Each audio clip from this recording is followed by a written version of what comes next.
ఈరోజు దేవుని వాగ్దానము. నీకు వాగ్దానం ఇచ్చిన దేవుడు నమ్మదగిన వాడు, విడవడు, ఎడబాయడు. Praise the Lord. అందరూ బాగున్నారు కదూ? మరోసారి దేవుని నామాన్ని బట్టి ఉదయకాలం మేము ప్రార్థన చేసి ఈ రీతిగా మేము ముందుకు రావడానికి ప్రభు ఎంతో కృప చూపించారు. ఈరోజు ఒక ఆత్మ ప్రేరేపణతో దేవుడి మాటలు మీకు అందించాలి ఉద్దేశంతో ఈ రీతిగా ముందుకు వచ్చే అవకాశాన్ని దేవుడు కల్పించారు. ఈ సమయం వచ్చిన ప్రార్థన చేసుకొని దేవుడి వాక్యాన్ని ధ్యానం చేసుకుందాం. పరిశుద్ధుడా, ప్రేమ కలిగిన తండ్రి, మీకు అనేకమైన వందనాలు, స్తుతులు, స్తోత్రాలు తండ్రి. మరోసారి మీ నామం పేరుట ప్రార్థిస్తున్నాను దేవా. గొప్ప దేవుడివి, శక్తిమంతుడివి, బలమైన దేవుడివి. మీ నామలో ప్రార్థిస్తుండగా ఈ ఉదయకాలం దేవుడి వాక్యాన్ని వినబోతున్న ప్రతి ఒక్కరు కూడా ఆస్వాదించమని యేసుని అడుగుచున్నాం తండ్రి. ఆమేన్. Praise the lord.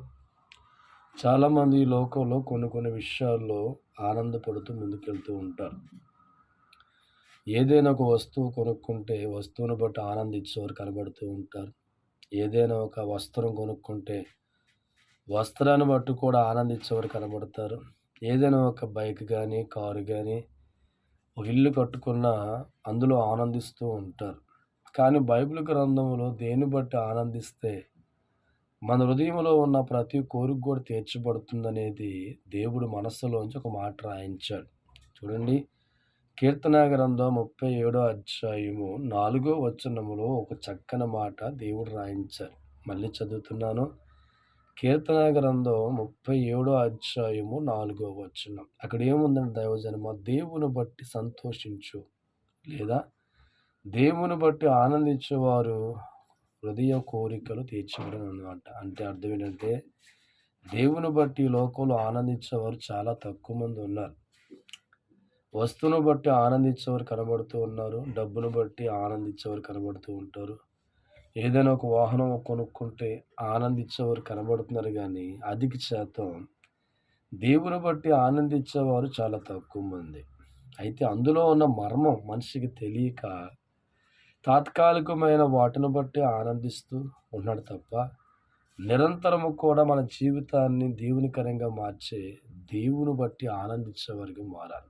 ఈ లోకంలో 98% కూడా వస్తువును బట్టి, డబ్బును బట్టి, బంగారం బట్టి ఆనందించేవారు కనబడుతున్నారు. కానీ దేవుని బట్టి ఆనందించేవారు తక్కువ. అయితే బైబిల్ అంటుంది, యెహోవాను బట్టి ఆనందించము, నీ హృదయములో కోరిక తీర్చబడును. ప్రతి మనిషి హృదయంలో ఉన్న కోరిక తండ్రైన దేవుడి ద్వారా తీర్చబడుతుంది అనే ఉద్దేశాన్ని ఈ వాక్యం ద్వారా దేవుడు మాట్లాడుతున్నాడు. నా ప్రియమైన దైవజనమా, దేని బట్టి నువ్వు ఆనందిస్తున్నావు? ఒక వస్తువును బట్టి ఆనందిస్తే 10 రోజులే. ఒక ఇల్లు బట్టి నువ్వు ఆనందిస్తే 1 సంవత్సరం తర్వాత మామూలే. ఒక డబ్బును బట్టి ఆనందిస్తే అది ఉన్నంత వరకే. కానీ దేవుని బట్టి ఆనందించేవారు తక్కువ మంది. దేవుని బట్టి ఆనందించాలి ప్రతి క్రైస్తవుడు కూడా. దేవుని బట్టి మనం ఆనందించే వ్యక్తులుగా ఉన్నప్పుడు మన హృదయంలో ఉన్న ప్రతి కోరిక కూడా దేవుడు తీరుస్తాను అంటున్నాడు. నా ప్రియమైన దైవజనమా, ఈరోజు దేని బట్టి ఆనందిస్తూ వెళుతున్నాం? దేవుని బట్టి ఆనందం నీకుందా, లేదా వస్తువును బట్టి, డబ్బును బట్టి ఆనందమా? అయితే ఈ ఆనందాలు తాత్కాలికమైనవి.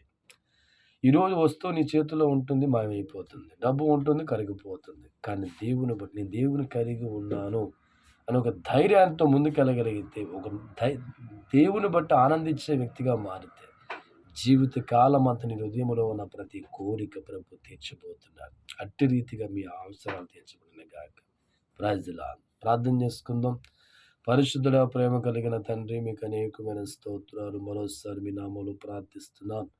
నమ్మదగిన దేవుడివి, శక్తిమంతుడు, ఈ ఉదయకాల ధ్యానం అనే కార్యక్రమాన్ని ప్రారంభించి మరి దినము కూడా నాయన ఈ వాక్యం అందించబడి ఉంది. ఎంతమంది అయితే లైవ్లో ఈ యొక్క కార్యక్రమాన్ని మరి యూట్యూబ్లో చూస్తున్నారు, ప్రతి కుటుంబాన్ని పేరు పేరు ఆస్వాదించి దీవించమని యేసుని అడుగుచున్నాం తండ్రి. ఆమేన్. Praise the lord.